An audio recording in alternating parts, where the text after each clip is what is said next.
আসসালামু আলাইকুম আপু ভাইরা, আপনারা সবাই কেমন আছেন? আলহামদুলিল্লাহ আমরা সবাই ভালো আছি।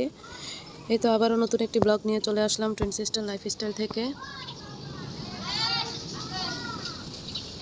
আপনারা সবাই কেমন আছেন অবশ্যই জানাবেন। এই তো সকাল থেকে একটি ব্লগ শুরু করছি। তো এই তো বারান্দায় এসে দাঁড়ালাম। আবহাওয়াটা অনেক ভালো লাগছে, ঠান্ডা ঠান্ডা বাতাস আসছে আর কুয়াশা কুয়াশা লাগছে বাহিরে, খুবই ভালো লাগছে। বাহিরে মানুষ হাঁটাহাঁটি করছে, বাচ্চাটা খেলতেছে, খুবই ভালো লাগতেছে। তো চলেন রান্নাঘরে যাই। চলে আসলাম আপু ভাইরা রান্নাঘরে। এই তো কালকে রাত্রে আমার ভাই এসেছে বাড়ি থেকে। মা আবার এই ডিমগুলো পাঠিয়েছে ভাইয়ের কাছে, কিনে পাঠিয়েছে। কারণ আমাদের বাড়িতে এবার মুরগি পালতো আমার আম্মু, কিন্তু এখন আর মার মুরগি পালে না। তো এই জন্য ডিমগুলো কিনে পাঠিয়েছে, হাঁসের ডিম। আর এই তো এগুলো মুরগির ডিম ওনার নাতিনদের জন্য পাঠিয়েছে। যাই হোক, মা যতদিন আছে ততদিনই মার কাছ থেকে আদর ভালোবাসা পাবো। মা দুনিয়া থেকে চলে গেলে আর আপন মানুষদের কাছ থেকে আর ভালোবাসা কখনো পাওয়া যাবে না সেভাবে। মা তো মাই, মা যেমন সন্তানের জন্য চিন্তা করে, কিন্তু ভাই বোনরা আর সেইভাবে চিন্তা করে না। তো এই আর কি, মা যতদিন আছে ততদিন আদর ভালোবাসা থাকবে মার তরফ থেকে। মা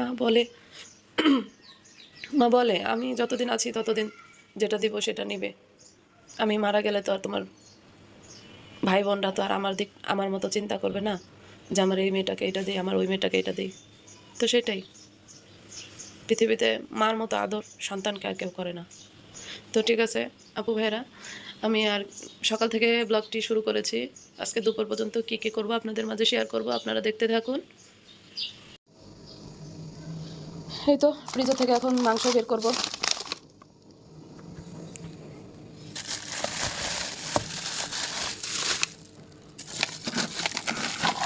আবার ভাই বাইরে থেকে আসার সময় এই টুনা মাছের কৌটাটা নিয়ে আসছিল। এটার এখনও সময় আছে, 2026 সাল পর্যন্ত 9 মাস। এই জন্য আর কি রান্না করি না, যে 2026 সাল পর্যন্ত আছে, সেই জন্য এটা রেখে দিয়েছি। যেটা অন্য সময় রান্না করে খাবো, আসলে সেভাবে মনে চায় না কখন এটা বের করবো আর কখন এটা রান্না করব।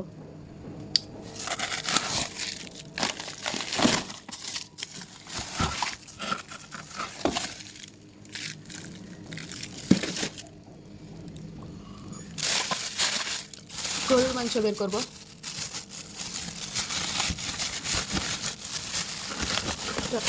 এত জ্যাম হয়ে যায়, মানে খুবই বিরক্ত লাগে, কি আর বলবো, অনেক জ্যাম হয়ে গেছে।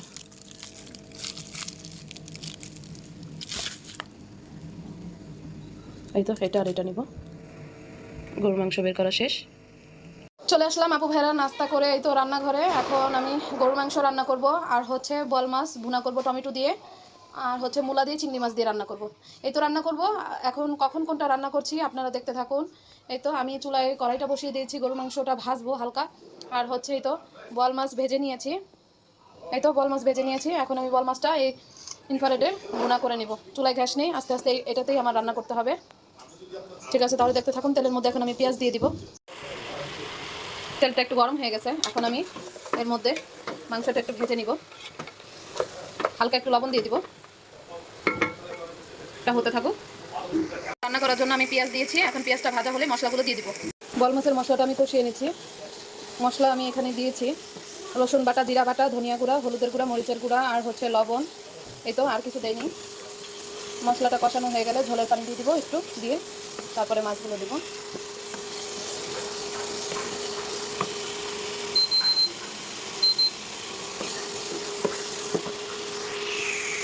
আমি ঝোলের পানি দিয়েছি, পানিটা একটু ফুটে গেলে আমি মাছগুলো দিয়ে দিব। ঢেকে দিই। তো এখানে মাংসটা আস্তে আস্তে ভাজা হচ্ছে, মাংসের গায়ে থেকে পানি ছেড়ে দিয়েছে। চুলায় গ্যাস নেই, এই জন্য এমন হচ্ছে, দেরি হচ্ছে মাংসটা ভাজা হতে। তো মাছটা হয়ে গেলে আমি ইনফ্রারেডে নিয়ে যাব। এটার মধ্যে আমি শুধু একটু ধনিয়া গুঁড়া দিয়েছি, আর হচ্ছে লবণ আর তেজপাতা, আর কিছু দিইনি। ভেজে তারপরে মশলা দিব। ঝোলের পানিটা বলক আসার পরে আমি মাছগুলো দিয়ে দিলাম, আর হচ্ছে টমেটো দিয়ে দিলাম। এখন আমি একটু ঢেকে দিব। এই তো আমার বল মাছ ভুনাটা হয়ে গেছে। এখন আমি ধনিয়া পাতা দিয়েছি, নামিয়ে ফেলবো। অফ ক্যামেরায় কিছু কাঁচামরিচ দিয়েছিলাম। এই তো বল মাছটা আমি নামিয়ে ফেলেছি।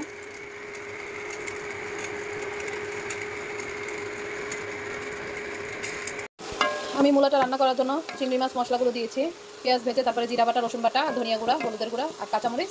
আর এই তো চিংড়ি মাছ। মশলাটা কষানো হয়ে গেলে আমি এখন মূলাগুলো দিয়ে দিব।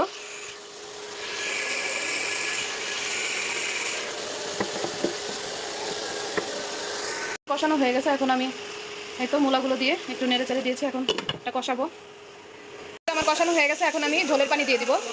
এই তো ঝোলের পানি দিয়েছি, এখন আমি ঢেকে দিব। মূলা দিয়ে চিংড়ি মাছ রান্নাটা হয়ে গেছে, এখন আমি ধনিয়া পাতা দিয়ে দিব।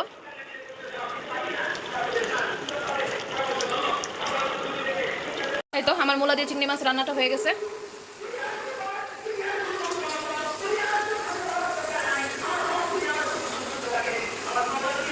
মাংসটা আমি সুন্দর করে ভেজে নিয়েছি, এখন এক এক করে মশলা এগুলোর মধ্যেই দিয়ে দিব। মাংসটা তো ভেজে নিয়েছিলাম, এখন আমি এক এক করে মশলা দিয়েছি মাংসের উপরেই। জিরা বাটা, আদা বাটা, রসুন বাটা, ধনিয়া গুঁড়া, হলুদের গুঁড়া, মরিচের গুঁড়া, লবণ আর হচ্ছে পেঁয়াজ। এই তো এখন আমি ভালো করে নেড়ে চেড়ে নিব। এই তো আপু ভাইরা আমি সুন্দর করে নেড়ে নিয়েছি মাংসটা। এখন আমি সামান্য একটু পানি দিয়ে দিব কষানোর জন্য। এখন ভাজা ভাজা হয়ে যাচ্ছে মশলাটা দেওয়ার পরে। মাংসটা একটু ভিন্নভাবে রান্না করলাম, মাংসটা ভেজে রান্না করলাম। সবসময় তো আর একইভাবে রান্না করলে ভালো লাগে না সবার মুখে। আমার ভালো লাগলেও সবার তো আর ভালো লাগে না। দেখা যায় একটু ভিন্নভাবে রান্না করলে সবাই পছন্দ করে। সামনে একটু পানি দিয়ে দেবো।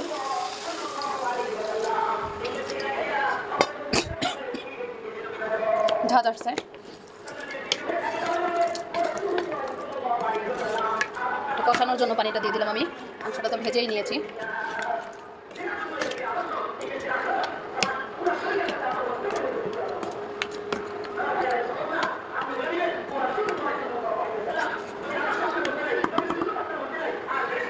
এই তো এখন ঢেকে দিব।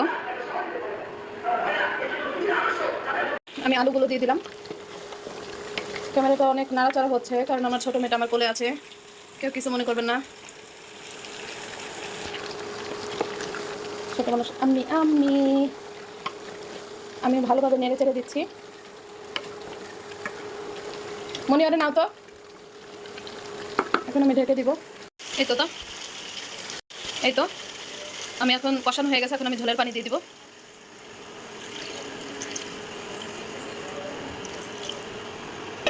অল্পই পানি দিব, তেমন বেশি দিব না। ঝোলের পানি অল্প ঝোল থাকবে।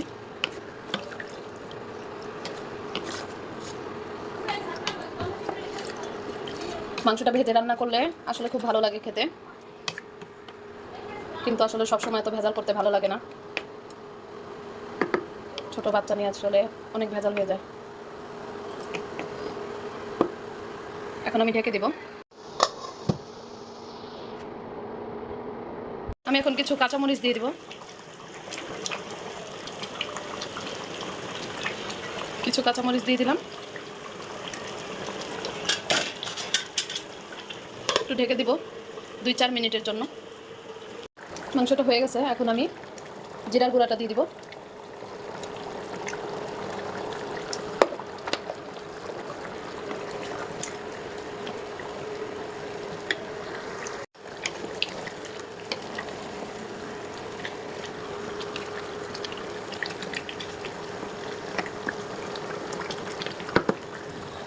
মাংসটা নামিয়ে ফেলেছি।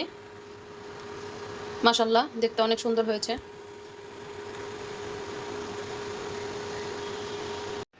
আপু ভাইয়ারা আমার রান্নাবান্না তো শেষ, রান্নাঘর গুছিয়ে চলে আসলাম। এই তো জানালার সামনে একটু দাঁড়ালাম। তো আপু ভাইয়ারা দূরে এবং কাছে থেকে যারাই আমাকে দেখছেন না কেন, আমার ভিডিওটা যদি একটু ভালো লেগে থাকে তাহলে অবশ্যই লাইক, কমেন্ট, শেয়ার, সাবস্ক্রাইব করতে ভুলবেন না। আপুর পাশে থাকবেন ইনশাল্লাহ, আমিও সবার পাশে থাকতে চাই। তো এই তো তাহলে আজকে এখানেই বিদায়। আল্লাহ হাফেজ, আসসালামু আলাইকুম।